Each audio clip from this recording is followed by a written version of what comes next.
You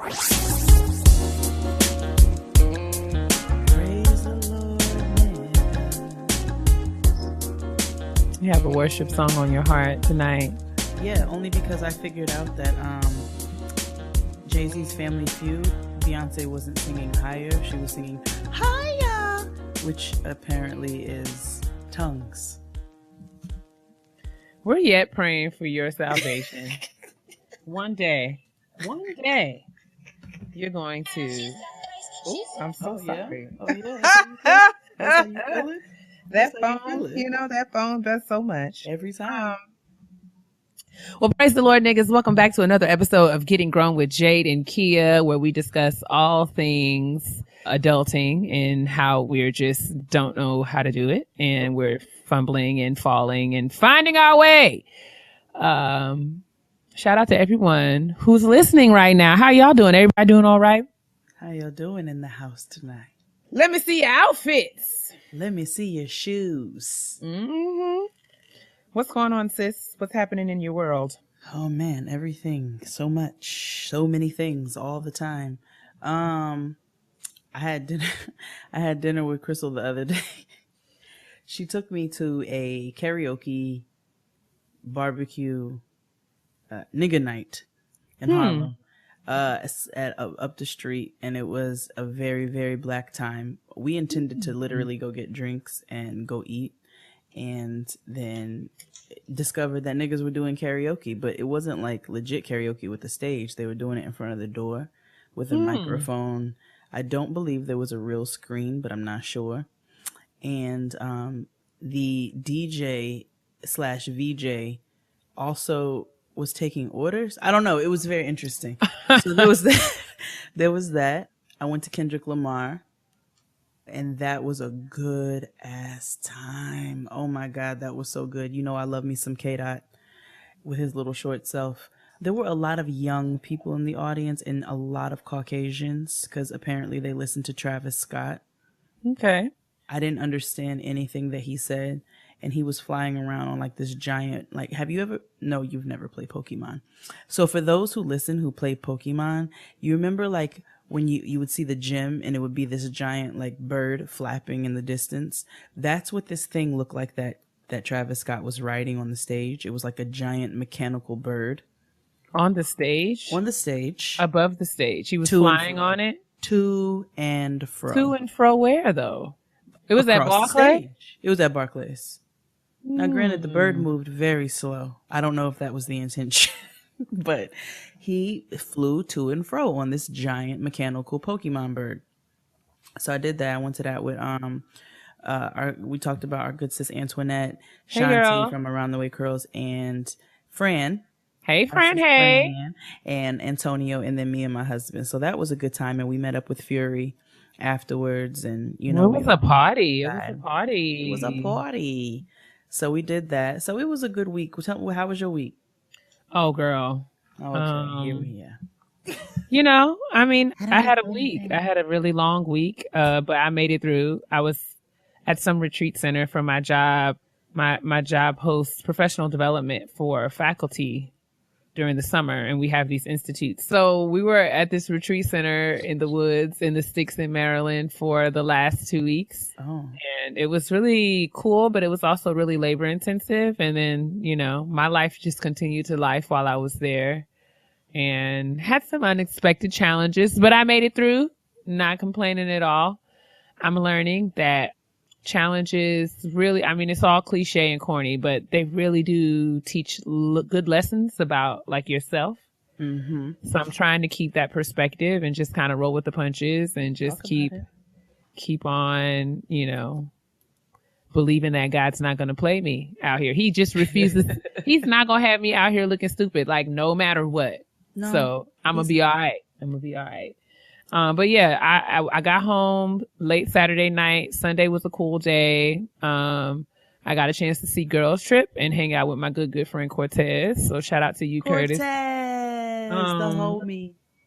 Indeed. And then, you know, just got ready for work today and watched Insecure. Yes. Which we will get to. But yeah, it was a pretty decent weekend.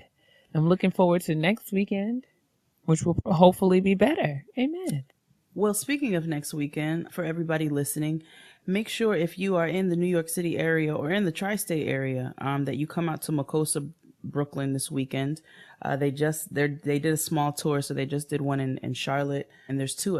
They did one in Chicago, and then there's another city I know that they're doing like a pop-up Makosa in. But Makosa is a party that's hosted. I feel like I said this before, once a month, only in the summertime in Brooklyn and in LA.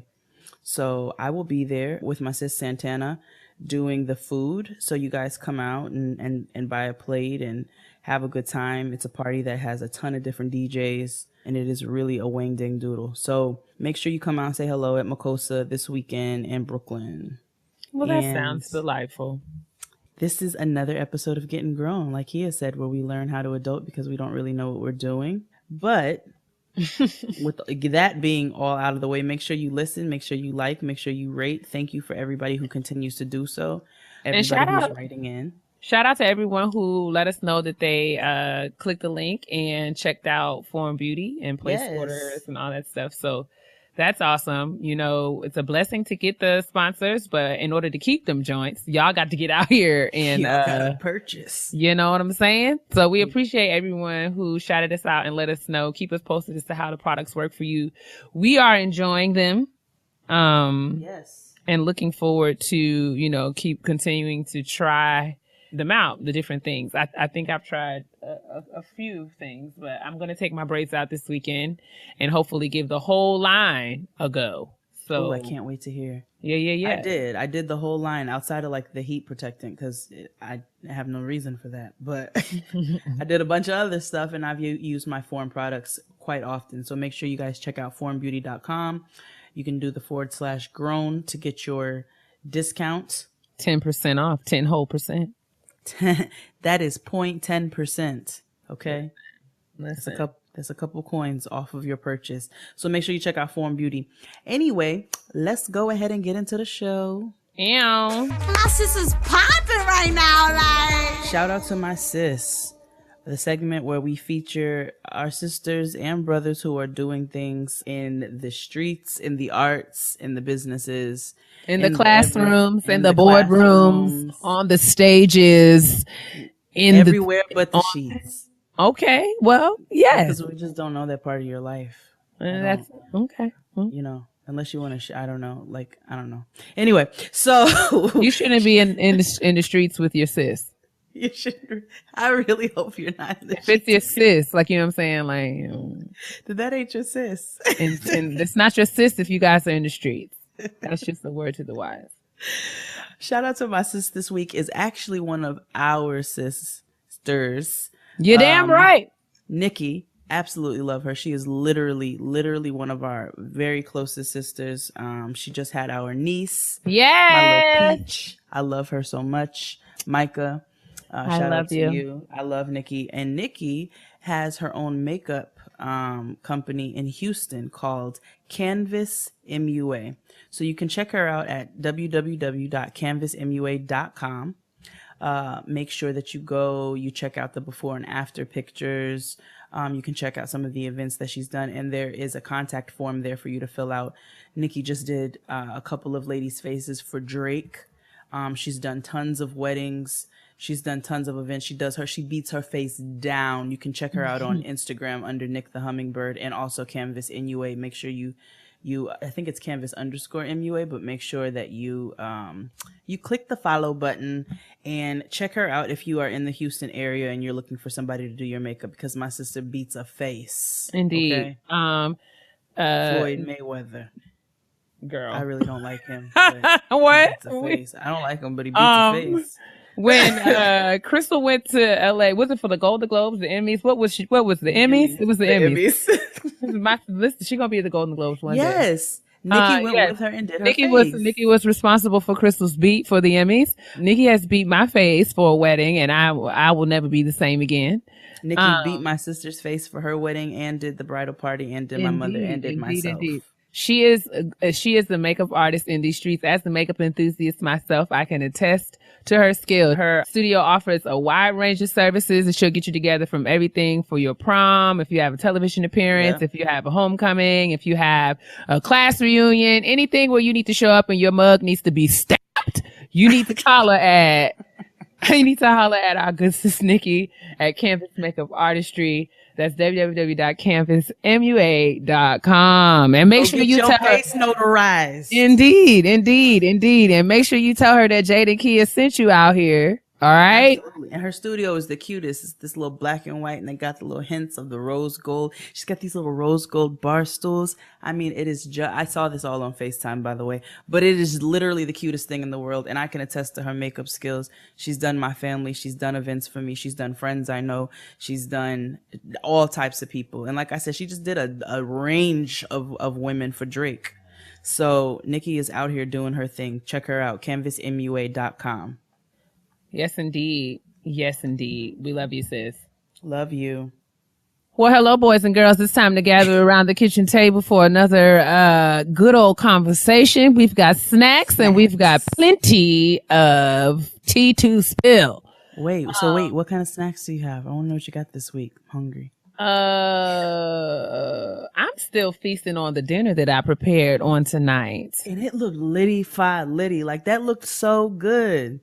I am very pleased with Tell the myself. people what you made. Listen, let me tell you something. I am wife material. You understand what I'm saying? Wifey. I'm gonna be out here feeding somebody, okay? I'm about to change your name in my phone to Dr. Wifey. That's it, honey. I'll be out here. I'm making a home out this piece. I don't know what you talk about. I had all kinds of aromas wafting through the air up in here. I said, somebody better come snatch my sister up. You're gonna come home to a hot meal, and she's gonna have on a graduation cap and like shut up and a bee face. My choosability quotients are off the scale. I'm just letting y'all know. Not choosability quotient. I am. Listen, my scores are going up, honey. Up and away. Better credit karma. Listen. I make your credit report better. That's it. This week I just got fries. I put some Tonys on them. Tony Satcheries. So what I did was, I made a shrimp boil. So I'm trying to, watch my figures because, summer months are still upon us. And I still have a little bit more time left on my dressing like a thought meter. So, the time is winding down, but I still got just a little bit of time left.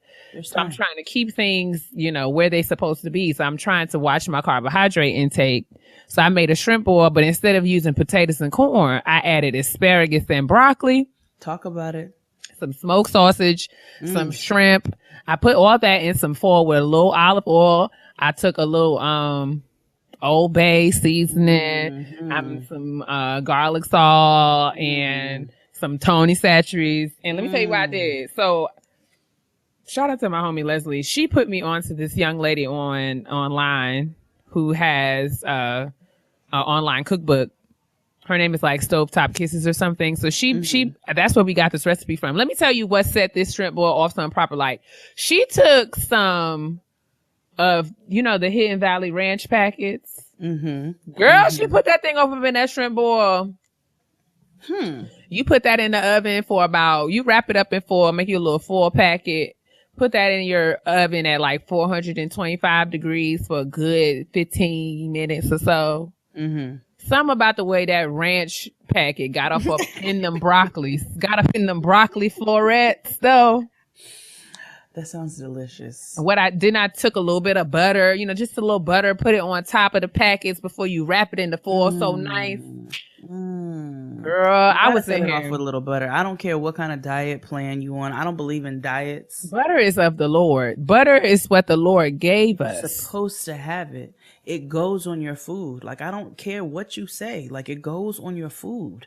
That's what it's there for. That's why there's always butter. I don't care what runs out in the store. There's butter. You know why? Because you're supposed to have it. You need it. You do need it. But yeah, that's what I'm bringing to the kitchen table today. Everyone's welcome to sample it. Yeah. But, don't get zealous with your picking in my plates. All right? Oh, I will. Well, You yeah. got them little nigga shrimp, or you got like some nice, decent size No, shrimp? I got some grown man shrimp Okay, because thank what you. I am is grown. I Okay, didn't want any appreciate childish shrimp in my shrimp bowl. I don't like those little roach nigga shrimp that they be giving you at the Chinese spot. I'm like, come on, man, this is not even shrimp. This is bugs. Anyway, Larva. Okay, well, we're supposed to be talking about like actual topics at the kitchen table and not just what we're eating, but God bless. So we would be totally remiss in not acknowledging Insecure, which returned, season 2 of Insecure returned last night, July 23rd. Well, I guess whenever whenever y'all, this airs, it returned on July 23rd, right?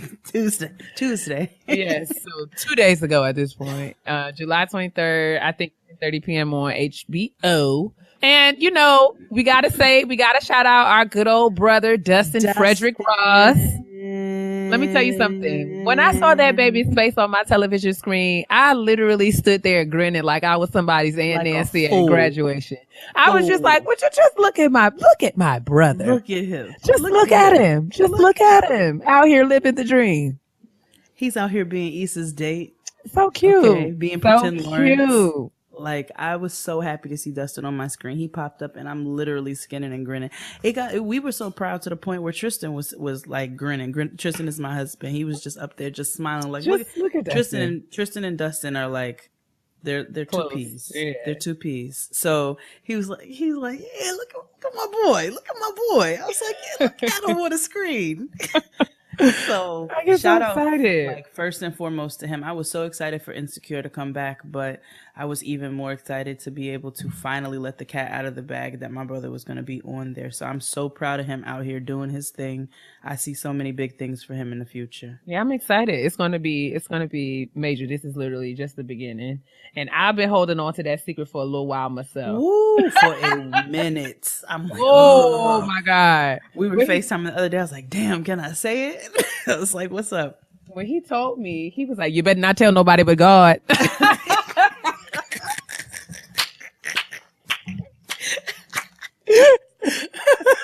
You better never tell nobody but God. And I said, I give you my word, nigga. I won't. I promise. Same. We were sitting on my back steps, just watching the children play basketball in the other yard. And we were just sitting back there and he was like, Jay, I'm going to tell you something. But you can't tell nobody. I was like, all right, I put it on everything. And I didn't say nothing to nobody. I didn't say nothing. But we are so proud of you, Dustin. We love you so much. Indeed. And we can't wait to see all of the things that you do in the future. Yeah, now that we got the decent men out of the way. Oh, hell. Let's talk about it. So yeah, Insecure is back. We love Insecure for a lot of reasons. Like, oh, wait a minute. Hold on. Wait, no. I'm sorry, sis. We didn't get all the good stuff out of the way. So listen. Okay. We are not here to do an Insecure recap because what you can do on the very same day that you check out Getting Grown, you can check out Insecurity by our sisters, Crystal and Fran. You can listen to it. Yes, please listen to it. Make sure you subscribe. I can't wait for it to come back. I thoroughly enjoyed listening to Insecurity every time I watched an episode of Insecure last season. So make sure you check out our sisters doing the full recap, the official Insecure recap on Insecurity. You can check it out on iTunes and everywhere else that you are listening. This is not a recap at all. This is just going to be what me and Jade think about things. So y'all want to head over to Insecurity for a real live recap. This is going to be Jade and Keia letting y'all know why this is some bull swanky. And we all know that Issa is out here. Issa and Molly and the whole cat crew is out here trying to get grown. Indeed. So, I mean, we felt like it was apropos for us to discuss. we was going to... Why was I going to say... Apropos for us to talk about it on our show as well. And I mean, everybody, the whole internet's been abuzz with Insecure since last night. Like, I was reading a whole bunch of stuff, the think pieces. Everybody been typing fast in their homes, trying to get their Tumblr pieces together. That's it. To talk about all things Insecure. Or as Dustin said, stink pieces.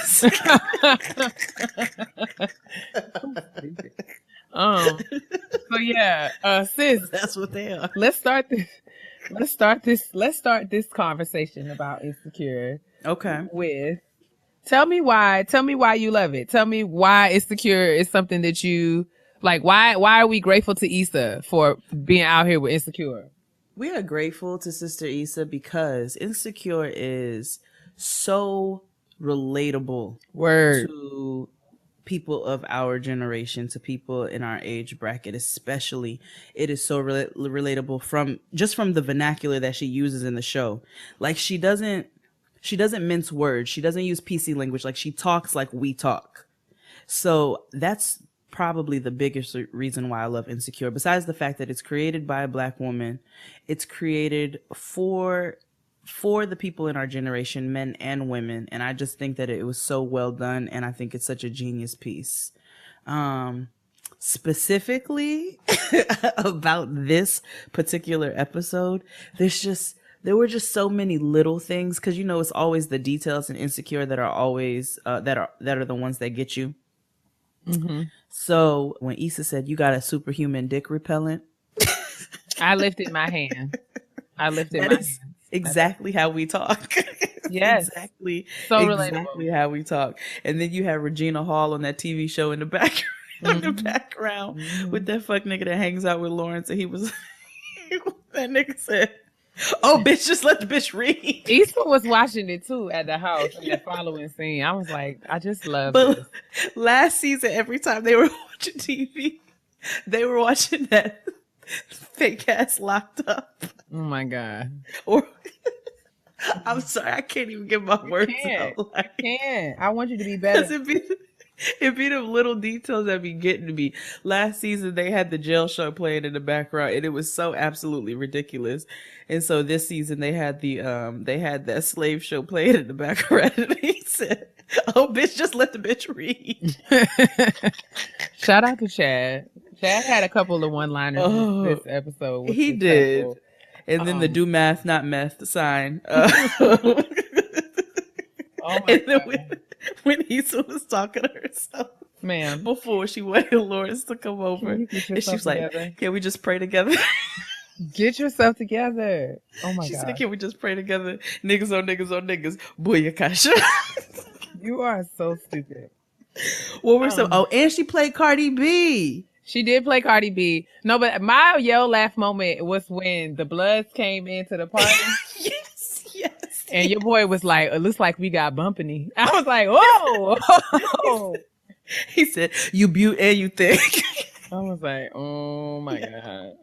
Y'all are gonna get so sick of my giggling. That is what I do the entire time I watch the show. Like that show is so you beaut and you thick. So like, not only is Issa spot on in terms of her references, and the show is relatable because it's like it is actually our lives depicted like in a television show in real time in 30 minutes. Exactly. I also feel like Issa does an awesome job of really displaying the complexity of Black womanhood. And I mean not just womanhood, but just like the complexity of people in relationship. I mean men and women.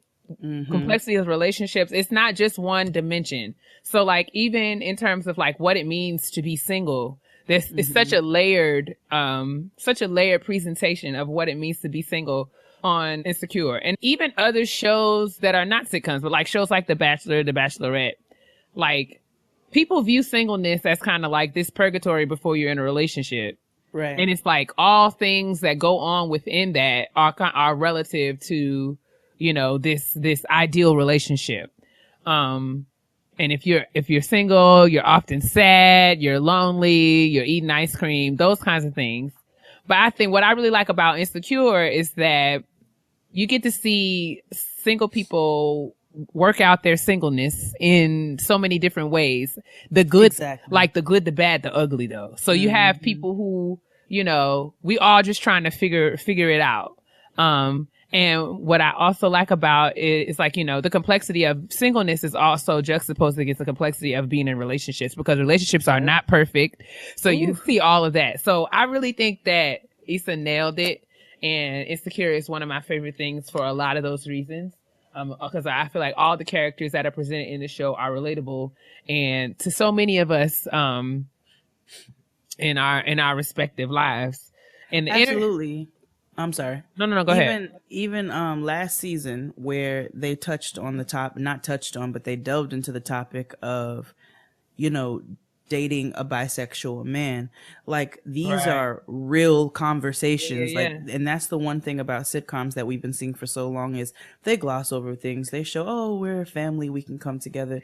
Things always work out in the end. Oh, you were pulled over by the police. I know you're scared, son, but I'm just going to teach you that you should never say anything again. Like, they're just not realistic. Whereas with Insecure, it's very realistic. And like you said, there's so many layers to it, and they break it apart, and they really delve into the things, the real conversations that people are having. And one of those being like, okay, so would you date a bisexual man? And they presented it from so many different aspects, and it opened up so many different conversations. But what were you going to get into? Yeah, I'm just saying, like, it makes us think, it makes us be critical of ourselves and critical of our decisions and critical about our perspectives and the way that we see things. So I love a show that will challenge me and make me think about things in ways that I wouldn't necessarily think about them. Yeah. Because like you said, previous sitcoms kind of wrap situations up in a nice, neat bow. But that's not life. That's not life at all. That's definitely not adulting. I can definitely respect and appreciate the art of Insecure for what it is. And the internet everybody was talking about Insecure today in some pretty interesting ways. My timeline was definitely popping with, all kinds of questions and responses and comments. So I thought it would be cool to kind of keep that conversation going here at the kitchen table and kind of get your take on things. And from there, kind of unpack what some of the things that go on Insecure kind of show us about contradictions in like life and society and how we view like perspectives and all that stuff.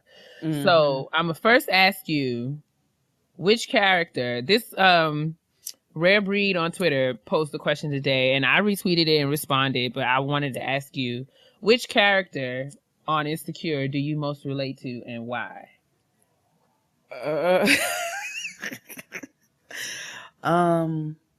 I don't know. Issa's mom. I'm not sure. Because the only married person on the show is Amanda Seales, and she is clearly a wonderful actress because she does a really good job of getting on my nerves the entire episode, every episode. The only thing I appreciated about this last one was that she was like, do you have any herb? You have any herb? Oh my God. I was like, oh, finally this bitch let something loose. Like, she So, gets on my last nerve. But maybe not you right now, but like maybe you Once upon a time. Yeah. It doesn't have to be like that's a good current. one. It doesn't have to be current day, Jade. This is very true. Thank you. Good point. Your serve. I think I was probably a combo of people. Okay. Like when you talked about the layers and the complexities, I think like we talk, we see Issa with all these thoughts in her head. I know I definitely had I had a big chunk of Issa in me, but the only difference is I was a little bit more vocal about my likes and my dislikes. Probably not as much as I should have been the whole time. Otherwise, things would have gone very differently for me. But I was a little bit more vocal, like a Kelly maybe. But I was very much Issa. But then I had a little bit of Molly in me too, because we saw and we'll get to that too. But we saw in the scene for next week where Issa's asking Molly how to teach her how to hoe. Mm. I've never needed to ask that question. Come on. Stand up in your mess, honey. Stand up. I'm just saying, like, I just didn't need any guidance. I was not saying that I had a hoe period, but I'm just saying, like, I was just pretty well versed in whatever it is I needed to do at the time. Relatively clear on how to go about. You know what I'm saying? So it's like a dash of Molly, but like some of Issa, and then there was a little bit of Kelly in there too. Like, I think I was a combination of a few people. Who do you find yourself relating to the most? I see Kelly in you, but yeah, I definitely felt like I relate to Issa a lot, and with just a spot of the Molly, because Molly's but both of them are a mess. Both of them are walking disasters, but aren't we all though? That's why the show I think is so real. And it's like, can we really? That's why I don't feel no way about judging any one of these characters because at some point in my life I have been in these shoes. So I feel like I can speak last one from a place of experience that, you know, it's just kind of like cuts that whole layer of judgment out. It's like, girl, I know this because I've been there. But I felt like I said this on Twitter earlier today. So shout out to all y'all that follow me and shout out to everyone who was just kind of engaging and responding to us talking, engaging and responding to this conversation that we were having about Insecure. So I definitely feel like I relate to Issa, and this is why Issa frustrates me so. Because it's like, you know how when you see yourself, it's like, I like. Yes. Yeah. So Issa is notorious for holding people to standards that she's never articulated. Notorious. Hey. The doctor says I need about 3 weeks of recovery. All the nurses is loving me, saying the best part of the day is my hair, feeding me breakfast and giving me a sponge bath. Come on, sis. Rest in heaven, Biggie. No. Notorious. It really gets on my nerves. I hate when I do stuff like that because it makes me nervous because I feel like I'm going to be 79 years old and somebody's board of trustees meeting somewhere and somebody going to say like notorious and I'm going to do that. Let me tell you something. I can get to a level where I have a show on the Food Network, okay? A litter of children behind me. Oh my God. And everything else. And guess what's getting ready to happen when Crime Mob's Knuck If You Buck comes on Bruh. or Trill Some Cut? Because I come in the club shaking my dread over these old and busting these heads. Like, oh, what it is, ho. Oh, what's up? All we need is the little creak, right? That's all we need. Like that. Y'all know I love that demeaning ass song. I get so like I just sometimes it's just so disheartening because I feel like we've been saying that since undergrad though. Me and my friend Jessica, like we always said we was gonna be on the board of trustees at the school where we went to undergrad, and she said, "Girl, we're gonna be at reunion in like 2040, right? We gonna be like 60 something years old, and somebody gonna play." We gonna hear is for the 99 and 2000. We gonna be stretching. Like, all right, girl. Touch your toes. Like, it is what it I'm is. gonna tell somebody to hold my glasses while I bend over. and we, cause girl, you working with some ass yet? Like, doobie, baby. I wear my hood right on my sleeve. Like, I just do. So I just know that whatever happens, no matter where I get in this life, there are certain things that are going to happen regardless. And me busting out, you know, for Trillville, Some Cut, for Juvenile, Slow Motion, you know what I'm saying? For Back That At, like, those are staples and those are going to come out in one form or another. That was quite a tangent. We do apologize. Or we don't. Lo I mean, siento. yeah, I mean, this is what we do. Welcome back to Getting Grown with Jade. What was I saying? I literally don't remember. Something about something being notorious because that's how we went all the way there. Oh my gosh, sis. Issa is notorious. Is that what I said? Yes. Damn, I really don't know what I was saying. Make a new one. Hell. Yikes. Issa is Issa is notorious for holding people to standards that she has not articulated. Because I feel like Issa and myself, like we do a lot of processing and thinking and pontificating inside. Like we be having a full on Issa, you watch like that whole everything that she was saying to the mirror when she was like when she was rehearsing for when to answer the door. Here's your jury duty and here's your jury booty. It's even the very first scene, the opening scene, where, you know, she's having conversations and she's talking to the random dates. Yes. All this stuff she should have been saying out of her mouth, but she's saying it in her head. So I definitely have lived that life where I have constructed and been in a full-on relationship by myself. Like, literally made a decision about a relationship or been operating within what I thought was a relationship without actually saying, hey, nigga, is we really together or not? And I think that while Issa and Lawrence were in a committed relationship, there's a lot of conversation that should have happened between the two of them that didn't. I mean, clearly communication was a very huge. They're both extremely passive aggressive. Issa is extremely passive aggressive. And where I relate with Issa is I definitely freestyle to myself. And I also hold full-blown conversations with myself. I do that even now. Like, I hold full-blown conversations. And this is how you end up getting fucked up out here in these streets, because you be holding these full-ass conversations, creating entire scenarios and, like, entire, like, lands, like Game of Thrones. You know what I'm saying? You be creating this shit in your head. And then the reality comes and it's like, oh, it's not like that at all, actually. Exactly. And Issa's always able to see everybody else's situation so clear, but it takes her a while to come to grips with her own F-ups. Like, her own flaws, her own issues. Like, so I can definitely relate to that because I have definitely seen that in myself. I feel like I relate to Molly in that on the outside, Molly has all of her shit together. You know, she's in the career, she's doing well, and it's social. She goes out, she does things, and from the outside looking in, people would be like, oh, well, you know, Molly got it all together. But on, like, in the finale, and throughout last season, we got to see a lot of Molly's shortcomings and a lot of the things, the issues that she had within herself that were manifested in her relationships in the way that she dealt with not only men but with her other friends as well.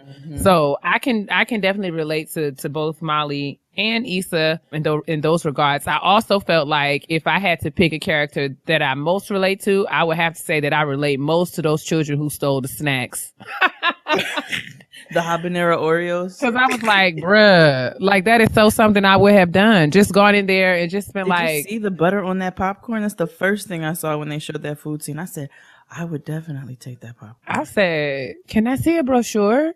And literally knowing good and well I'm not going to use any of this stuff, but I just wanted to see for the gummy bears. I just wanted to see what these snacks is hitting for. But in any case, yeah. So let me ask you this. There's a lot of debate today about who's worse, like, especially in terms of trash. Like, who's the trash? Like, is Lawrence trash? Is Issa trash? Is Molly trash? Is Tasha trash? Who is in the running? So to my answer to all of that is yes. Yes. Probably with the exception of Tasha. I don't feel like, I feel like Tasha's trash. Tasha's not trash. Tasha's not trash. She's irritating as all hell, and she's pressed. Like, she's thirsty. She's very, very like hot comb press. Like back of the neck, get the kitchen press. Like, she is pressed. I'm talking about Marcel hot comb. I'm not talking about nothing you plug in the wall. She's hot comb pressed. And she's actually a hot comb on a gas stove. Pressed, in the fire. In the flame. On the paper towel, turning it black. Pressed. She's very pressed. She's very thirsty. Very parched. She's dry. I said on Twitter that she was desiccated. You know, like desiccated. It's like a level of dehydration where there is literally zero moisture. Like, think of like freeze dried. Like, that's what she's astronaut food. That old Tasha. Not even a banana and a Gatorade can fix her. Not like coconut water. Like zero moisture. Hospital. Zero moisture. So but I wouldn't say that she's trash. No, she is definitely between the pages pressed. So Tasha, okay, here's my take on Tasha before we get into your other question. Okay. We definitely just broke her down, but I don't Tasha, okay, yeah. Well, there's not much more to break down because she's basic. Like, Tasha's very, I mean, I have nice things to say about Tasha. Tasha has very perky breasts. Her bosoms are very pretty. Yeah, you know, they are. They're great. Her areolas are. I say that with all ratio. Listen, I mean, I can, as a heterosexual woman, I too can acknowledge a very pretty breast. She's got a pretty set of titties. Yeah, they're nice. And as a woman who has gotten a tattoo at 15 years old, which means it's very stupid and it's in a place that it has no business being. I know it is not on my ass. I ain't say nothing. I feel like I am very well within my right to judge the rose that was on her ass because I may or may not have a tattoo that may or may not be Japanese characters. Tell your business, sis. That may or may not say Jade, Jewel, or like, I don't know, cashew chicken. Well, I hope it don't say, I was about to say, I hope it don't say Peking duck, my nigga. That's what I hope. I hope they say curry puffs. It's a tie. I'll take that. Curry puffs are delicious. Oh, if it says curry puffs, I can live with it. So listen, what were you going to say? This is your take on Tasha. Tasha's not, she's basic. Tasha's basic to me, and she just really, like, she really wants to be in a relationship. She really likes Lawrence, and she really, like, takes him at face value. Everything that he is right there, she's happy with it. Like, it doesn't take a whole lot to please her. Which makes me a little sad. Yeah, but she just don't know no better. So I can't say that she's trash. Sad. That's right. And I won't call her trash. I just feel like maybe she doesn't know any better, but I feel like maybe she doesn't know that she actually does deserve better than what she's not only settling for, but literally fighting for, like literally putting in a day's work to get. Yeah. And it's like, bless her heart. But I feel like she'll come around eventually. But I don't feel comfortable calling her trash. Like the whole world was dragging on Tasha today. No. And I was like, she's irritating. She's irritating. Annoying. But I don't think that she's trash. No, she's not trash. But the question I was going to ask is, if we're talking about who is in the running for being like the most trash on the show to you? If we're going to be honest, if we're going to be fully honest, y'all, we're going to have to say Issa. And we're going to have to say Issa because, and I hate to say that because I don't want to put a black woman first as like the number one trash character on this show. But if we look at Lawrence and his pattern of things, did Lawrence lack initiative? Yes. Was Lawrence complacent? Yes. Was Lawrence probably slightly lazy? Yes. But Lawrence also was not communicated with. So he was in a place where he truly thought that things were okay between the two of them. And she did not communicate how she was feeling. She did it passive aggressively, but she didn't like sit down and have an adult conversation with him about how she felt. Instead, she tried to have her cake and eat it too. She's sneaking around on Facebook. Every time he's falling asleep, she's clicking around on this nigga's statuses. And then as soon as the nigga stirs in his sleep, she's closing the laptop. Like she was moving like a fuck girl. Like that's what she was doing. And then she goes and she has sex with this nigga in a studio on a leather couch. Ew. And so she does that, and then she goes back to her man, and then she gets all caught up. And while I don't think Issa is necessarily trash, if we're going to answer this question directly, she is probably the most trash character because she did the most amount of bullshit. I think it's because she's irresponsible. She's very irresponsible, and she's immature, and she doesn't handle her shit right. So and I can that's why I'm like, she's not trash, right. But... And I can say that having been there. Having been, and I think that's one of the things I wanted to talk about. It's like what I think we do oftentimes, as people, but mostly as women, we allow feelings to cloud our judgment to the point to where we stop talking. You know what I'm saying? Like, we stop talking. We stop saying what we need for fear of a lot of things. For fear of, like, if I say this nigga's gonna think I'm nagging him, or, all that comes with that, or we just get so caught. I mean, because we've all been there to where we just all caught up and in love and in the feelings that we're not thinking clearly about the consequences of the choices that we make. So while I do feel like Issa is trash, I feel like what irritates me the most is that she's like unintentionally trash. Like, I don't think that it's her. And that's exactly what I was trying to say. I don't think that it's her heart. Right. I don't think that it's her heart. I don't think that she set out to do anything, but she was just kind of like rolling with the punches in a way that's like, you can't do that when you're dealing with somebody's heart. No, you can't. And she did not communicate effectively to the point where she allowed him to. And he did start to make changes. You know what I'm saying? But by this time, she had already she made her mind up. I think that she made her mind up. And I feel like that's what I'm talking about, why I relate to Issa in terms of like holding people to standards that she did not set. Like, she never said to Lawrence, like you said, she never said to him, it's a problem for me that I'm leaving you on this couch while I go to work every day, I'm leaving you on this couch, and you know, I come back and you still in the same spot. She didn't say to him, on my birthday, you did not make an effort. Right. You passively said, we're going to rent some Redbox because you had a bad day. Like she never just said to him all of those sub thoughts that we got to see, all of those little freestyles, all of those lash outs that she would have on the side and the B-roll or whatever you want to call it. She never said that to him. And that was the problem. Right. And I can own up and stand up in my business and say, I've been there to where it's you know, I had this standard, this ideal. And I wonder, maybe that's something we could talk about, like having this ideal in your head that, because I'm dealing with this guy and we talk so much and we go places and, you know, we spend so much time together. We're intimate. Of course, we're in a relationship without having actually had a conversation to that effect. Or, you know, even when we're in a relationship, it's like, I expect you to do certain things, but I've never told you what my expectations are. So then how am I mad when you don't meet those expectations? And it's like, where do we get that from? Where does that come from? Why is this so challenging for us to articulate certain things? Like, what are those feelings behind it? Why is it so awkward? And is it really boiled down to us being insecure? It's like, I'm afraid if I say this nigga's going to leave. That it's going to be an ugly turnout. Right.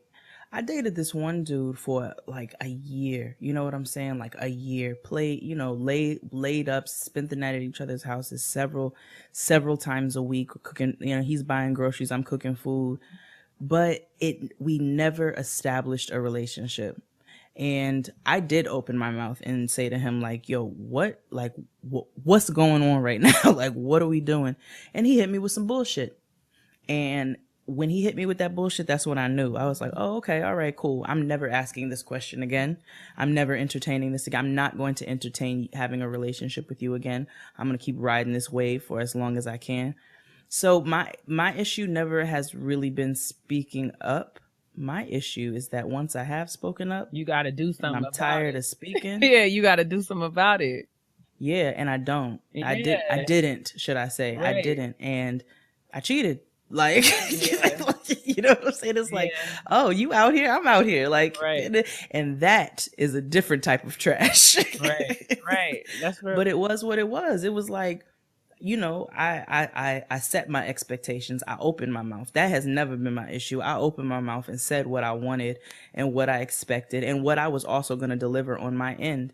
And then when I got tired of saying that and I saw that it wasn't being delivered, on top of that, you out here being raggedy, I said, okay, I'm about to go out here and live my best life. Why is that always the first course of action, though? Like, which is crazy to me. And why? I mean, because especially speaking as somebody, I'm gonna jump to because I'm gonna go back to other things that happened in episode 1, but I'm gonna jump a little bit to the previews for episode 2. Mm-hmm. We should have prefaced this by saying spoiler alert. So, my bad if you have not seen Insecure. I'm gonna write that in the description box, or I'll put that in when I post the episode. I'll make sure to say, hey y'all, make sure you've watched Insecure before you listen to this. We might have to title the episode talking about Insecure. Exactly. So getting grown gets insecure. Exactly. So yeah, let's talk about when Issa, after all that transpired in episode 1, because we're going to go back to that in a minute. But after all of that, we see Issa and Molly having a conversation in episode 2 where Issa turns to Molly and it's like, can you teach me how to be a hoe? Right? Yep. So I've definitely been in a situation to where like you get out of one situation and you're not, maybe not, you don't want to admit that you're salty, but you're still salty. Mm-hmm. And to help you feel better, you feel like the next thing that you need to do is go out to get over that nigga. You go get under that. Exactly. So, why is it? What is that about? I want to talk about that because it's clear that Issa is not, a hotation type of broad. Like she's not built for that hotation life. No. And low key Molly isn't. High key Molly is not built for that either. Exactly. So why is it? I just want to talk about why is it that that's always. I mean, even Lawrence, like one could argue he's not built for it either. And one could argue that, I mean, for all intents and purposes, he's using Tasha. Yeah. You know, to scratch an itch. Just like, and when he was digging her uterus out in the season finale of episode 1, it was clear to me that this was not rooted in some genuine feelings for Tasha. Like, this was all about vindication and vengeance and, you know, I gotta make myself feel better after I've been hurt. So I just wanted, that was Robin Hood sex. Yeah, man. Like, why is it that, why is being a hoe or having a whole phase or, you know, getting under another nigga or somebody, like, why is that always our first course of response? What do you think? I think because we do live by the to get over a nigga, you got to get under another one motto. Like, I think a lot of people think like that, and we have all been guilty of it. You and I both. We now, as adults now, we can go back and say that's actually not the best. What you need to do is focus on yourself and build yourself up. Make sure you try to check onto those areas that need some work and build on those. But I mean, if we're gonna keep it funky and be humans, like, that is our go-to, because it's like when you have a distraction there, when you have somebody there who can take your mind. And the funny thing is, they don't take your mind off of the person that you're trying to get over. They never take your mind off of the person that you're trying to get over. And this is where we have to now change the way that we think and our course of action. And we have to be very cognizant of what we are doing when we are heartbroken. Right. Because I think we all sometimes, I mean, often, I don't want to speak for anybody else. I know that in times I have thought that I can detach my parts. I had to learn that all my stuff is connected. Like and I fully acknowledge and respect that there are people who can have sexual relations and it be a very, very much of a transactional situation. Hi. I learned exactly. I learned very early in the game that all my joint is connected. Like, ain't no separating of the two. So I just wonder. I don't feel like I'm alone in that. I feel like you're not. There's a lot of people who are very much like me, but we try to force ourselves in these situations because it seems like an easy way out. You know what I'm saying? Because I mean, having to sit in the hurt of rejection is hard. So why not distract myself from that by getting my itch scratched? You know what I'm saying? Like, even though, however temporary it might be. But you know, I just think that that's interesting because it's clear to me that not Issa nor Lawrence are the type of people who can just, you know. Neither one of y'all are built for that. Neither one of them. Neither one of them are built for this life. Y'all ain't about that life. Neither one of them. I mean, I have in the past been able to separate my loins from my feelings. Oh my God. My loins. Why did you have to turn into Eartha Kitt when you say it? My loins. Because I absolutely love Eartha Kitt. Marcus, darling. Marcus. I'm not wearing any panties. Because when you're in love, in love, I am childish. Not be childish like one episode. That would be I have definitely no. That's probably never gonna happen. Oh I have definitely been able to. I remember one time this nigga tried to spend the night. This is like a smooth decade ago. He tried to spend the night, and I was like, "Hey, what are you doing? Hey, that tap. Wake up. That tap. Wake up, nigga. It's time for you to go home." He's like, what? Like, that shady tap. And he was one of my regs. And so I was like, hey, it's it's time for you to go. And he was like, I can't, come on, man, I'm real tired. Like, he's like, all the times I've been over here, I was like, absolutely not. You cannot just anything but take these baby wipes and be on about your way. And I have also been the friend, and I try not to do this now, but I have been the friend who has also admonished the other friend when she's debating back and forth. Oh, should I? No, because he's trying to, but I'm still not. And I'm like, man, fuck that nigga. Like, I have definitely been that friend. And I just think that as human beings, it is our natural reaction. Men and women, especially men, but women too. It is our natural reaction to try to get somebody else in our face to distract us. And we have to realize, and what really makes us adults and what really makes you responsible in how you move forward with your heartbreak and some of the things that you're dealing with, is taking the situation, being able to be like, all right, listen, I really want to do this, and I think this is going to make me feel better. But ultimately, it's not going to make me feel better. Right. Feelings are tricky. What I've learned, like, feelings are really tricky. And I feel like I'm very leery and cautious of arguments that say, like, you know, that we're humans, yes. But as humans, we have control over the impulses that we have. Like, when I wake up in the morning and open my eyes, my impulse is to go back to sleep. But I got to go to work. So I have to manage that impulse. So at the same time, going back to like the itch, you know what I'm saying? Like, our desires think that if, you know, we can just get over one nigga by getting under another one, like, we have to be conscious and responsible and manage ourselves so that, I mean, at least this is just my opinion. I'm sure there's a whole bunch of people out there who is just like, nah, girl, it's not that deep. And it might not be that deep for you, but I believe that two things can be true at one time. So, like, it doesn't have to be like I'm right. I'm not saying, I guess I said that to say, I'm not saying I'm right and you're wrong. I'm just saying this is what works for me. And this is how I see things. And I'm just sharing in the event that somebody might see things the way that I do. And that's what it's about though. But it's about, and you hit the nail on the head. It's about figuring out what works for you.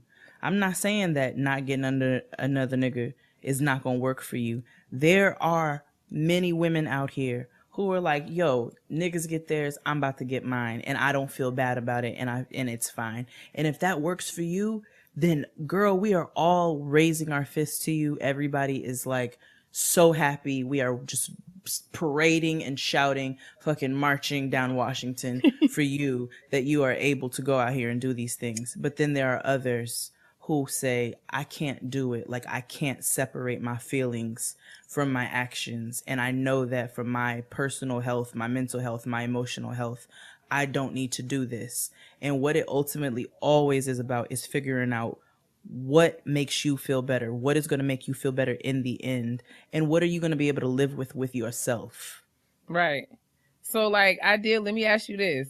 Given last night's episode and how it ended and how it worked out, what would be the alternative ending for you? The alternative ending? That would not have, like, so, yeah, like the alternative ending. Like, if we could have ended last night's episode differently. If we could have ended it responsibly. Yeah. Then I would have, then Lawrence would have. Well, in the first place, Issa would have put on some pants before she answered the door. Let's talk about that right quick. So Issa is in the house cleaning up after the party. Lil Debbie's out. Lil Dun Debbie's exposed. You know what I'm saying? So, like, full on boy short. Like, Hostess cakes out. Listen, okay? So little muffins. So Lawrence answers the door. She goes and looks through the peephole and sees that it's him. And then she proceeds to back away from the door and stands there for like 2 seconds. Anybody else, but like anybody other than me, wonder, is she gonna go put some pants on? Or I think everybody wondered that. I was like, that's the first thing I said. So she's about to go put on pants, right? Like, she's getting ready. Okay, hold on 1 second, and she's about to go put on some pants. Nah. She answers the door in her panty drawers. Yeah. So, okay. Issa answers the door in her panty drawers. Alternative ending. Okay, so in your alternative ending, she does go and change her clothes. Oh, yeah. In my alternative ending, she goes and she puts on a pair of sweatpants. Indeed. Okay. Yoga pants, shorts. Even some something leggings. Something that covers her little Debbie's. Her little Dun Debbies. So that's the first thing that that's the first thing in my alternative ending. And then obviously it ends responsibly. So it may not be the most, riveting ending, but these niggas sit down and they don't necessarily get back together, but they're able to have a full blown conversation about all of the issues that they had in their relationship and what led them to this point. And then from there, we can go on with the rest of the season, but that would have been my alternative ending to the episode, them having a responsible adult conversation. Yeah, I mean, it probably wouldn't have made for as good TV, but I mean, it. And that's why I don't have a TV show. Right. That's why Issa has a show and I don't. But it does make you wonder, that's what I love about the show so much, is because it makes you think about, dang, is this really happening? Because, okay, what was, we all know what did happen. So Issa answers the door in the real episode. Issa answers the door in her drawers. Lawrence got into her Issa's. Yes, Lawrence comes in to get the mail and to get something from the bathroom, and as he's leaving, he drops everything and pushes her down upon the couch and proceeds to have 12 strokes of angry rage. Right? So literally 12 strokes of rage. He has 12 strokes of rage. He gets up, goes to the bathroom, comes back. So Issa sits down puts her panties back on, sits down on the couch. Her face at this point gives me, I could be wrong, what you think, sis, but her face gives me all right, he about to come out this bathroom. No, I feel like she was thinking, he about to come out this bathroom. We gonna have a talk. We're going to talk about something. He's going to say something. Yeah. We're going to address this in some way, shape, form, or fashion. Nope. Yes. That nigga comes, picks up his bag, gives her a very awkward kiss on the cheek, and leaves her sitting there looking like a used Kleenex. I just felt like that was the face I was referring to. At that moment, I thought I was I had to catch myself, because I was like, I'm an empath. I absolutely live vicariously. I have vicarious emotions. So I was sitting on my couch looking at Issa on her couch like, oh my God. Oh my God. I just didn't know what to do, because I'm like, you got that jolt, where you get that jolt and then you get that hot feeling like, oh, I want to cry. Exactly. Damn, I had to start fanning myself. I was like, because I think I would have had to say something, because she literally said 0 words. Nothing. She said nothing. And I was praying. I was like, I want her to say something. I want her to be like, nah, nigga, no. Ain't no leaving. Something. She should have said something in my ideal ending. Even if it would have happened, I wanted her to at least be like, so, what? What? What's good? But, let's talk about it. But yeah, the 12 strokes of angry rage. Do you think that was more about him being vindicated, or did he actually miss her, or what? I asked Twitter this and got lots and lots and lots of responses, but I want to know what your thoughts were. So. Oh God. I think he missed her. Mm-hmm. But I don't necessarily think that he had sex with her to get back with her. I don't know if he had sex with her to get back at her in the way that he did it, but I know that I feel like he had sex with her.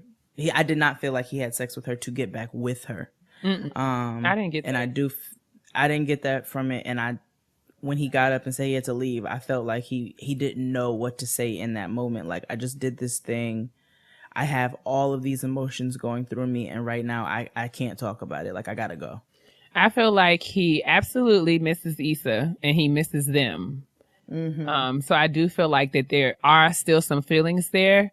Oh yeah. He's still very hurt. I'm not saying he doesn't want to get back with her, period, but I don't think in that moment when he had sex with her, he had any intention whatsoever of wanting to get back with her then.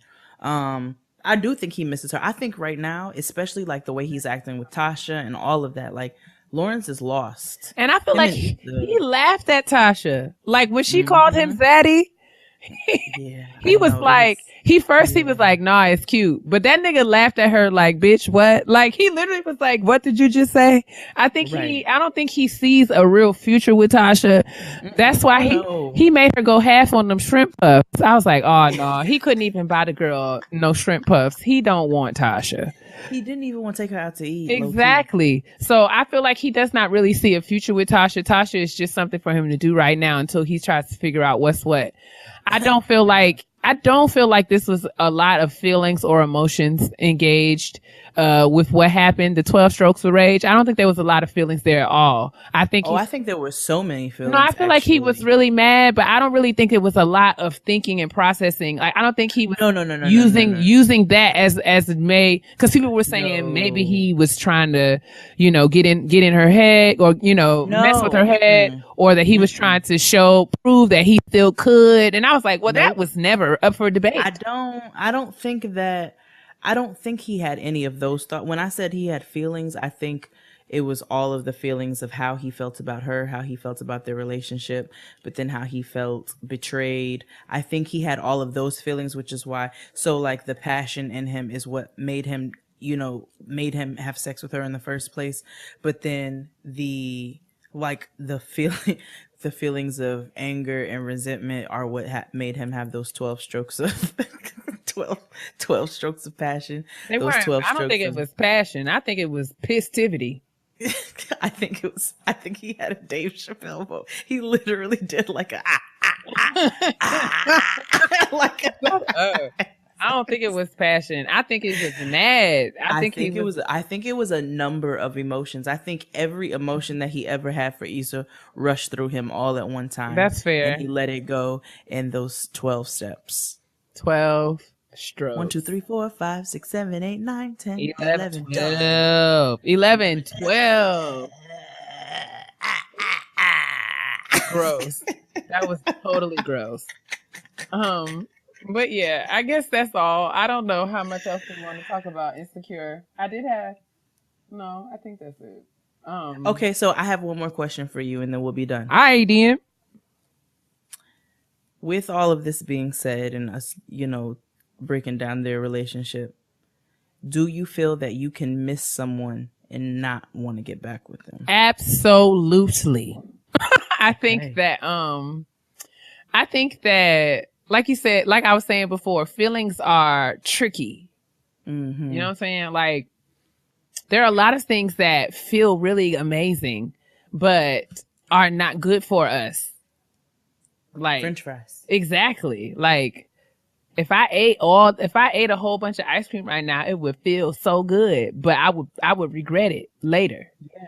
Like in the middle of the night. Exactly. So I definitely feel like you can miss somebody and not want to be with them. What it makes me so sad about the whole Issa and Lauren situation is that they had a real relationship. It was like they were friends. They had real live companionship.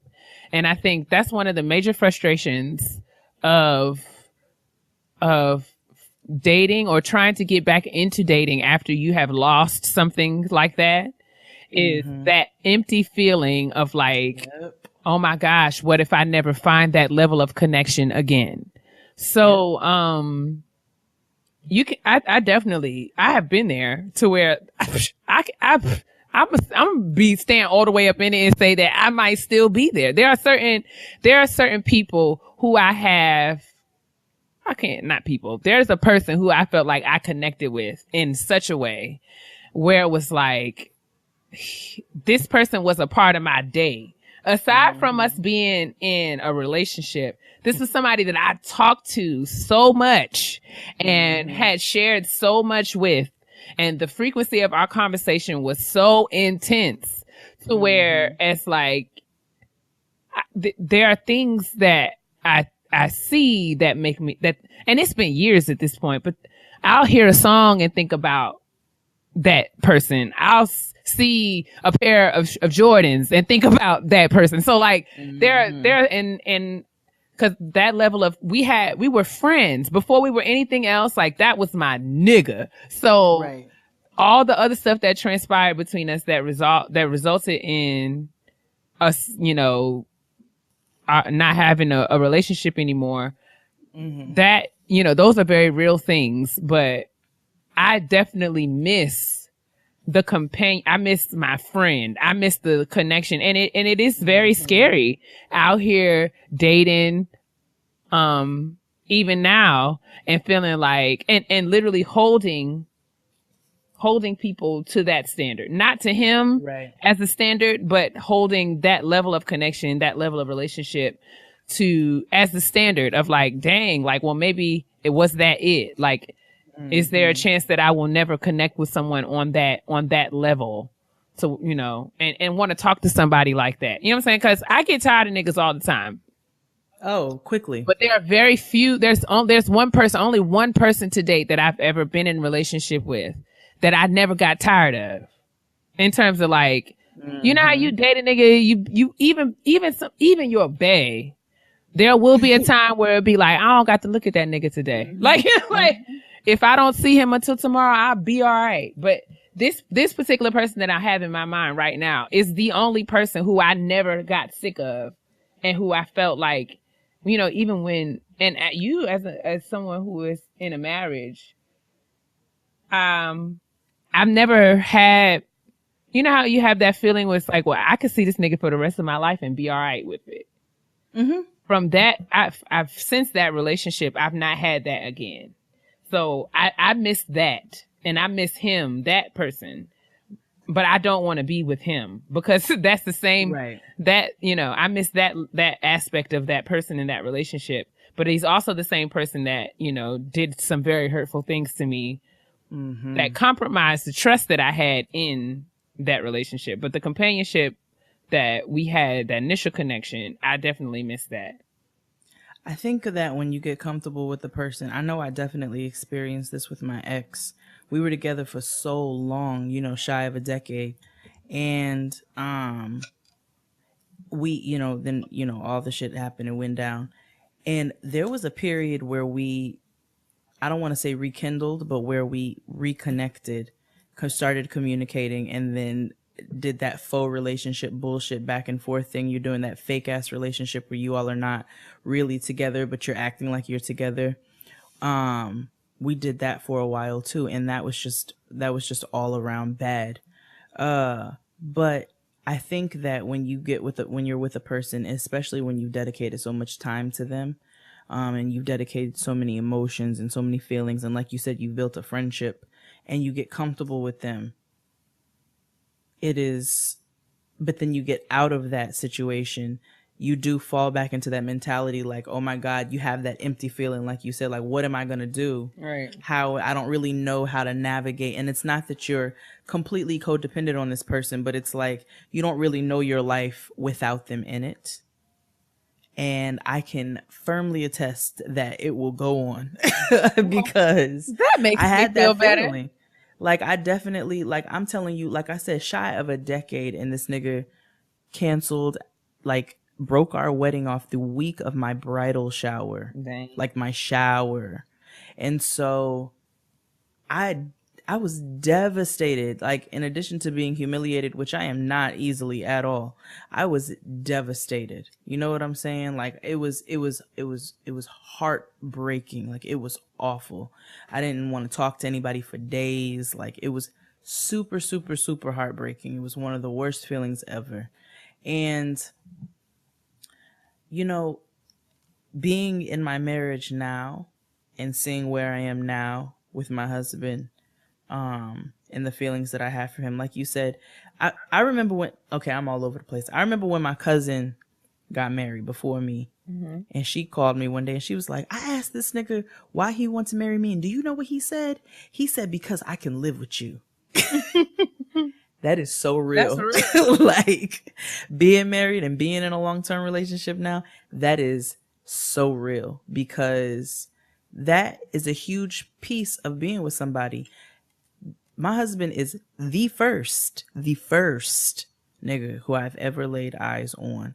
And as you know, whatever horrible fight we may have, disagreement, or times where he may just flat out get on my nerves, I still want him there. Right. And I'm like, okay, so that's why you're the person who you're supposed to be. Because no matter what you do to piss me off, I still want you there. Mm. I can still live with you. I still want you in my space. Right.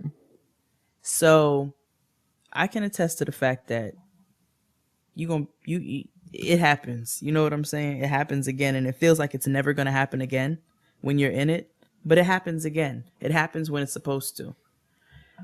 And I know that's super cliche too, but it does. It happens when it's supposed to. And in the meantime, live your best whole life. So listen, I can't do it. I don't listen. Y'all got it. Y'all really got it. I'm kidding. Y'all got it. Y'all got it. As for me and my uterus.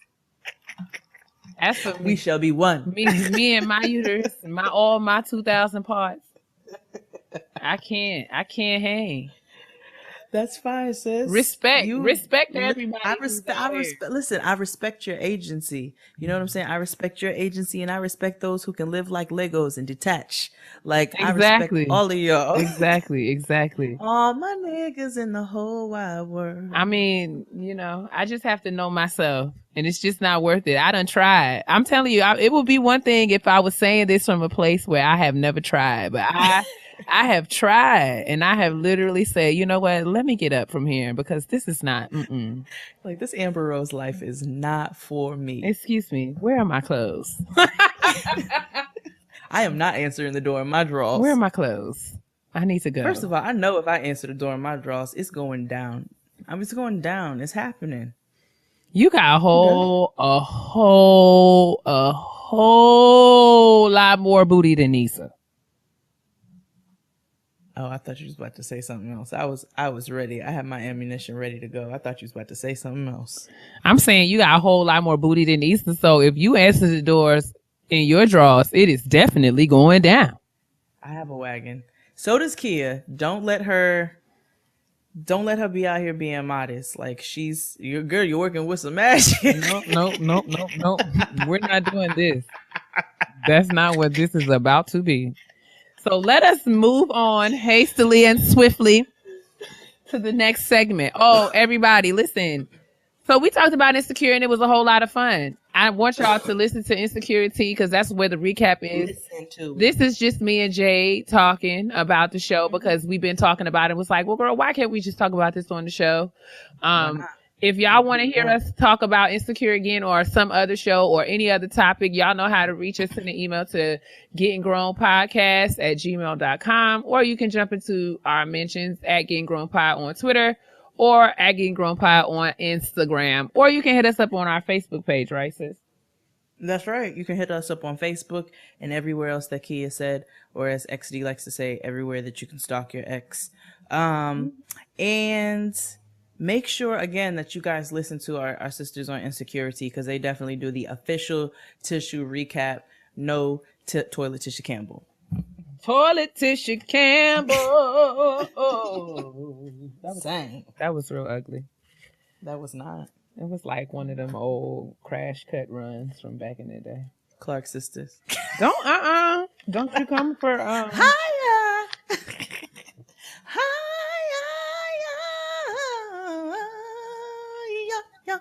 First of all, I haven't listened to the Clark sisters since I was a tiny tot for Christ. The fact that you are just now getting hip. It sounds like judgment. I'm not. I'm just saying. I'm shocked. I'm shocked to my very foundation. Man, I grew up with the Clark sisters. I'm shocked to my very foundation. Man, I grew up. Dang. Man, we didn't listen to no gospel. I'm not judging. I'm just saying it's shocking to me. And the fact, I'm not sure. I told you I had no clue it was tongues. Girl. Honestly? Truly. Hey there, girls and boys. It's time for the Honesty Box. We actually have an update on last week's Honesty Box, and I'm going to read that, and then Jade's going to read this week's question. Yeah. So our Honesty Box follows. Our Honesty Box follow-up reads as follows. Hi, Keia and Jade. I first wanted to say thank you for providing your perspective on my struggle with my best friend. I really appreciate it. Update. My best friend and I happened to be on the phone together for the first time in several weeks when I told her that I had written into the podcast. We decided to listen together, and lo and behold, I was hearing my words. After I stopped screaming, we listened to y'all's perspectives. There were a lot of mm-hms and amens from her, and a lot of eye rolls, and that girl with wet face and awkward hand position meme faces from me. I expected Jade to be on my best friend's side because of the motherhood bond, but Keia, she said, but Keia, dang. I'm just kidding. I'm sorry, sis. I wasn't being judgmental, but I've just got to tell you the truth. That's it. She says, I definitely had to humble myself, step back, and listen a couple of times for me to get out of my feelings, but things have been better than ever. I think she was able to see how much I was struggling by writing into the show, which has helped her to be more compassionate to my feelings, and I have been working on making it less personal about me and understanding the craziness of her life and respecting that. We already have our next trip planned to see each other and have been talking so much more. Look at y'all out here saving friendships. Right. You also have a new friend of the podcast in her, and even more committed fan from in me. Thank you both so much. We love you. Signed, the BFFs. Aww. Yay. Oh, girl. Well, thank you, first of all, for getting over yourself. Indeed. Because we all have to do it, sis. We do. It's like everything we said was rooted in love, and it was rooted, and we tried to just root it in truth. I was not biased for your friend because of the motherhood thing, maybe a little bit, because I do understand, but I also am the friend who is very busy, and it's not that I'm just so consumed with myself that I don't care about you, but I am the friend who's like, I have too many things going on, and I understand that everybody has so many things going on, and so therefore it's like when we get together, it's all love, and when we don't talk, it's just because people are just living. You know what I'm saying? So I kind of understood where she was coming from that aspect. And then you throw the motherhood thing into it, and you throw the family thing into it, and that just adds a whole new level of responsibility. But all in all, I'm glad that, I'm glad that it was able to sit with you, and you guys were able to reconcile and get to a place where you feel like you're in a good place, and she feels like you guys are in a good place as well, and everybody's happy. Sure did. So our next honesty box question is gonna say, hi, Jade and Keia. Hey, girl. Hey, girl. First off, I love the show, and it's a staple in my podcast listening every week. Keep up the amazing work. We trying. We are trying. I have a dilemma, and you both give great advice, so I'd love your take on it. First, here's some background info. I'm 27 years old and recently got engaged over Memorial Day weekend. Congratulations. All right. I currently still live at home because I went back to get my master's degree right after I moved back home after graduating from undergrad, and I currently do not make enough money to live on my own. I got my master's degree in 2015, and I work in the nonprofit social services sector, which needless to say does not pay well. Another major reason I can't move out on my own is because I have six-figure student loan debt from undergrad that hit me like a ton of bricks 6 months after I got my master's. Goddamn. PSA, do not take out private student loans. Don't do it. But I digress. This explanation gets me to my point for sending in my question. My fiance recently was fired from his job after sustaining what his job classified as a preventable injury for the second or third time working in a warehouse, and has been out of work for about the last month. He's been on a couple of interviews and got a job, but left it after one day because he didn't like it. In the aftermath of his injury, he stayed at my house because he said he knew he would get better care than he would at the house he shares with his brothers. He was out from work for about a week before he was called and told he was let go. I guess so. This all transpired in mid-late June. His injury has been better for a few weeks now, but he won't leave our house. He's gotten comfortable here because it's much nicer than his house, just keeping it real. And he hasn't gone home to stay at his house in about 2+ weeks. What? I'd say in the last month, he slept at his house maybe 2 to 4 nights. I tried to ask him to go home once because my mom said something about it, and he tried to put it on me like I needed some personal time and space, and he took it personally, and we got into an argument. We resolved, and he ended up staying that night and then going home for a couple of days. Now he's talking about asking my mom if he can move in to save money, and a part of me wants to tell him to go home, but also I don't want him to feel unwelcome in our family. Plus, I'm pretty sure my mom will say no to him moving in because she's old-fashioned and we ain't married. He has had trouble in the past since we've been together 3.5 years with being unemployed for extended periods of time, and part of me is frustrated because I cannot financially support us right now, and I don't want to get into a marriage where this continues to be a pattern of him losing a job and going back to his jobs. Going back to jobs he already knows he doesn't want, warehouse, security, etc., and being unemployed for periods of time. He is motivated to work but has dreams of working for himself. Every nigga wants to work for himself. And having his own business. So he's tired of working for other people instead of pursuing his dreams. I'm not sure how to tell him to leave without us having a repeat of our last argument. I'm an only child and like my space and solitude. In his mind, if I have my area, he has his. That would solve the personal space issue, but it's just about peace and quiet also. He plays video games with his friends on PlayStation all the time, and so there's always talking or shouting, and he also snores when he sleeps. Loud. I live with my mom, but I normally have the upstairs to myself, and she stays downstairs. I also think it's been a mixed message because my mom has said he can stay when he asked a few weeks ago, and I think he took that to mean indefinitely pretty much, which is not what she meant since she has said things to me about wanting him to go home. I think she doesn't want to be the bad guy, so she tells me instead of him that she wants him to leave, and also he doesn't seem to understand wearing out your welcome. What should I do? Thanks for your help. Woo! There's so much here. Like a lot. There's so much here. So much here. So much here. Like loads. Oh God. Well, sis. Oh man. First, let me say this. This is a little bit outside of my frame of reference because I don't believe that I could ask my mother to let my boyfriend, injured, not injured, working, not working, I don't think I can, under any circumstances, I don't believe that I can approach my mother and ask my mother if my boyfriend could stay with us. No. So this is new for me, but I'm going to try my best to offer to you what I would do if I were in your shoes. So I would first caution you to think about, first things first. He does not have a job.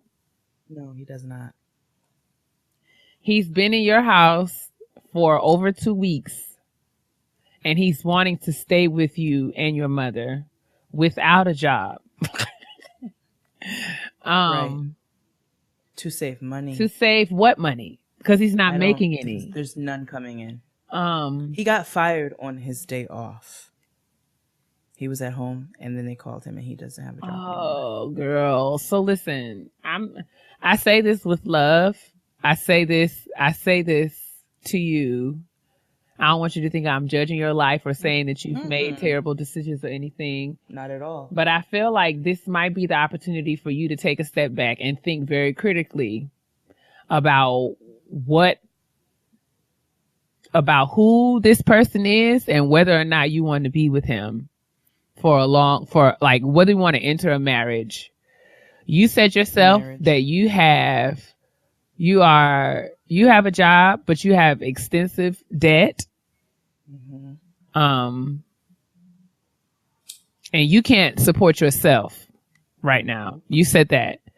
You also said that this person, your fiance, does not have a job and it's not looking and it's playing PlayStation at your mama's house. With his homeboys. What concerns me is that he's comfortable. Yeah. He's comfortable enough to ask you to support him, to take care of him, while you can't take care of yourself. That's what concerns me the most, sis. So I think that, to your question, do I kick my fiance out? Yes. And do you, I will also add to that, do you sit back and think about whether or not you need a fiance right now? That's the bigger question. And love don't have nothing to do with, I'm sorry, sis. I'm not saying you don't love him. I'm not saying that you don't care about him. I'm not saying that you breaking up with him and telling him to leave your life. I'm just saying that you should probably take a step back. If I were you, I would take a step back and think about what I'm doing right now and how it's going to impact what's going to happen way down the line. And if you can't take care of yourself And this man knows that you can't take care of yourself, and he's not positioning himself to help you. Rather, he's positioning himself to add to your burden. Yes. I don't know, sis, if this is the nigga you want to enter a partnership with. That's just all I'm saying. I 100% echo those sentiments. I want to talk to you about something else, because if we were having a face-to-face conversation, I feel like you would come and tell me all of the good things about him and all of the potential that you see in him. And that is the conversation that I want to have with you and anybody else who may be dealing with somebody in the same or a similar vein. Stop looking at these niggas' potential. Indeed. Say it again, okay? sis.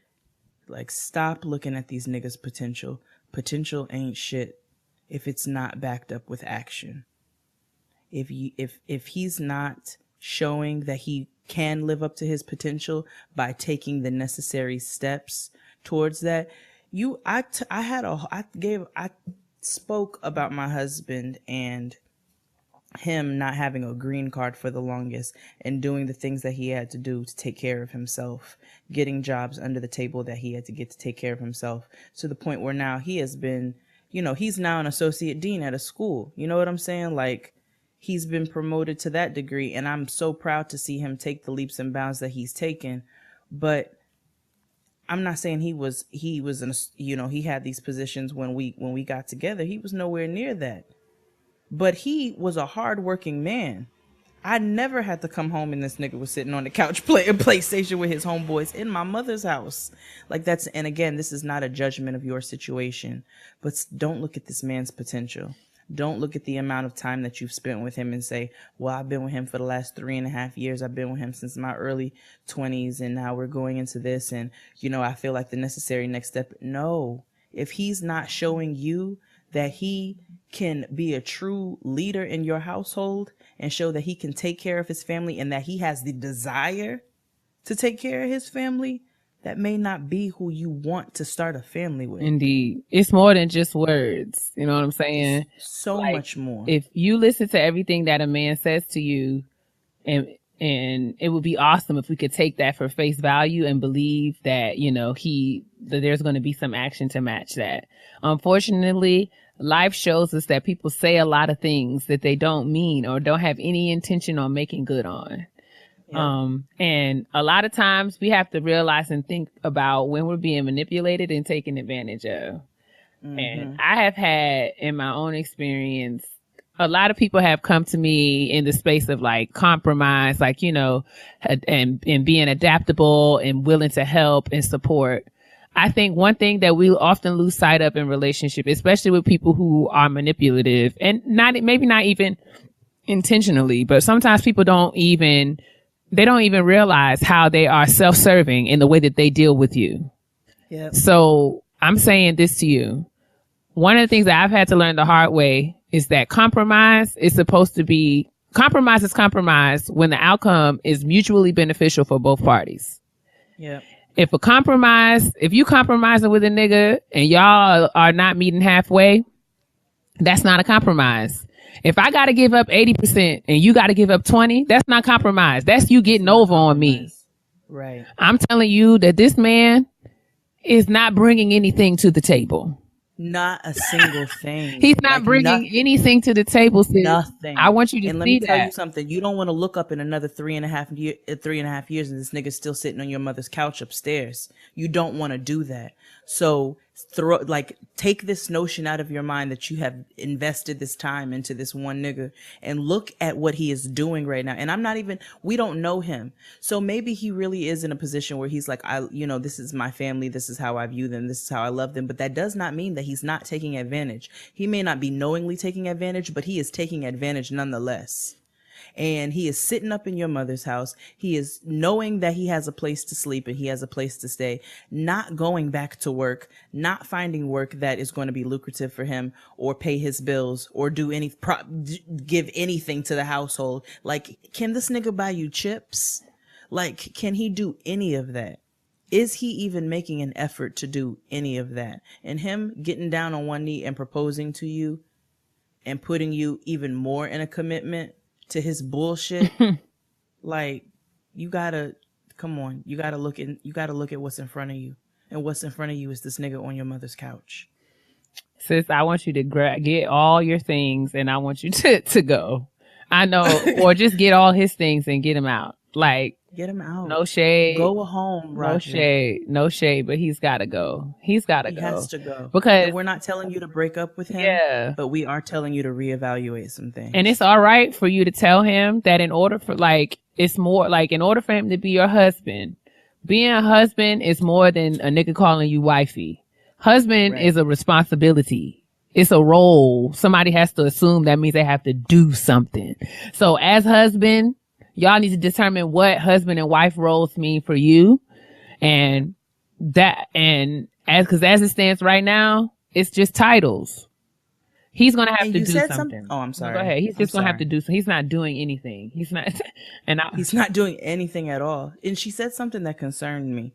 She already said that she can't take care, like she can't live on her own. Right. Like she does not make enough money to live on her own. And no shade there because listen, I know all about that. And I know the field that you're in. So I know that it's not lucrative. So I get it. Like, but you are working. You know what I'm saying? You are working towards something. And you have worked towards something, and I know you're swimming in student loans right now and all of that, but you're still working. You're still like doing something with yourself. He's not. Mm-mm. And you said you're not in a position to take care of you all. You should not ever have to be in a position to take care of you all. Mm-mm. You know what I'm saying? Now, I get it. Like, you have extenuating circumstances. And life happens. Real shit that happens. You know what I'm saying? But this is not an accident. This is not something happened and you had to step in and hold it down until he got himself together. No. This nigga is actually sitting down, laying down, comfortable in your mama's house where you and your mama get up and go to work every day. And he's at the house with his friends playing PlayStation and he's comfortable. He's sucking up all the good air. Listen, and I think that you are worth more than having, like, you just got out of school. You're trying to live your life and grow into your passion and your purpose. And I don't believe that your purpose is to take care of this nigga. I really don't. Like, I truly do not see that for you. Like, I see you getting out of this student loan one day, taking your career to the next level and figuring out what you can do within that. And not coming home to a nigga who's on your mother's couch playing PlayStation and eating your chips. So we hope that helps, sis. Let us know. Our inbox is open to you if you want to provide us an update or if you have any additional questions. If anybody has anything for our listener this week, you can send us an email. A lot of times we get responses to the honesty box, people who have opinions and things that they want to share that we forward along to the person who submitted the letter. So if you have something that you want to share, whether it be a word of encouragement or some more advice, we'd be happy to pass that along. Just send that to gettinggrownpodcast@gmail.com. Thank you for writing in, sis. We hope that this helped, and y'all keep the letters coming because they're good. They're good and juicy. You deserve more, though. You deserve more. Hell yeah. And I want to be very responsible of the things I say to my sister, because everybody know I can be real petty. P-E to the T-T-Y, honey. Petty. You got some petty on me. Yes. Petty peeves. Time for the petty peeves. So this week's petty peeve, I had one from a listener, but then Keia ended up having the exact same one. So I'm going to do my own. My petty peeve this week is really not that petty. It's for UPS specifically. Oh, what can Brown do for you, sis? Not a motherfucking thing. Because let me tell you what they didn't do this week was deliver my package properly. Aww. I ordered some stuff from ASOS. I wanted it by a specific date. Love ASOS so much. Hey ASOS, you want to sponsor us? Gettinggrown@gmail.com. Gettinggrownpodcast@gmail.com. So I ordered some stuff from ASOS, paid the additional $12 to have it delivered in 2 days. Oh, no. We weren't in the office. It's fine. I called the UPS. I said, I'm not going to be in the office. Are they going to leave it at the doorstep because I can go pick it up? Or they can have it taken to a center, and I don't mind picking it up from a center. They said, oh, no problem. If nobody's there to pick up the package, then it'll go to the center and you can go pick it up. Cool. They called me back. Oh, well, your package was signed for. Oh, it was? That's strange because nobody was in my office. Okay, I'm calling some of my coworkers. I'm like, you guys didn't happen to stop by the office and sign for a package? No, we didn't do it. Okay, cool. Didn't think so. Wanted to make sure. So I call UPS back. Yo, who signed for my package? Because nobody's there. Oh, well, somebody with this last name. That's fine, but where are they? Like, this is a building with suites in it. Who signed for my package? Can you tell me which suite they're in? Can you tell me what color hair they have? Like, can you tell me anything? Oh, I don't know, but she said that she was going to give it to you. It's the office to the left. There is no fucking office to the left. No. So I still don't have my package. I was supposed to have my package on Friday. I still don't have my package. UPS cannot give me a description of the person who signed for my package, who they left the things that I paid for with my good money. That they can't, like, they signed that over to some person that I do not know, who then lied and said they were going to give me my package, never brought me my package. And then when I called UPS today, they told me it was going to take 8 days for them to do an investigation. You all need to investigate the fact that your stupid ass driver left my package with somebody that I do not know. And you all cannot provide a description of the person who you left the package with. Stop leaving packages with people who I don't know. Do you see a note on the door that says leave package with suite 6 whatever? No, you do not see that. I called you all and you still dropped my package off to some thieving ass white person who took it. So my beef and my petty peeve this week is with UPS because I still don't have my shit from ASOS and I'm big mad right now. I am so terribly sorry, sis. No, Very for real. irritated. I just literally. What's our petty peeve this week? Go ahead and tell the listeners. Our petty peeve was submitted by Shakoya. Shakoya writes, hey cousins, first of all, let me say I love the show. It's my weekly reminder that it's okay to not have all the answers, because that I sure don't have any of them. Hey. She said, now let me get into it. I absolutely loathe when people put you in a group text with a bunch of people you do not know. I feel like this is an invasion of my privacy. How do you know I just want my number out there like that? This especially chaps my hide when the text includes a bunch of information I already know. Do not text me about a party or event that I already said I took the time off of work for. That means I already have the details and do not need a reminder along with the RSVPs of 20 other people. Don't let one of them be an Android user. Oh, not the green bubble struggle, Jesus. Not only did you add me into this group, now I'm getting 100 notifications and can't even leave the conversation. I don't even want to get started on the green bubble, so I'll just stop here. She said, I'm glad I got that all out. Thanks for reading. Keep up the great work. Thank you for all that you do. Sincerely, Shakoya. Shakoya, girl, you did that. You spoke a word, man. Girl, that is it. Okay? That is it. Nothing makes me want to literally throw my phone outside of a window than a group text. There's a way to send a group text where it does not show every single person that you send the group text to. It's in your settings. Just go ahead and fiddle around in your phone.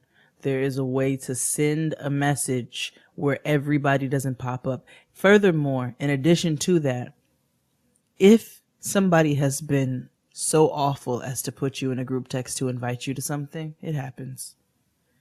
Don't respond in that group text. Just have some consideration and some common sense and say, let me send a separate text to this person. I don't want to see 13 responses from people that say, can't wait to see you there. Is there anything I need to bring?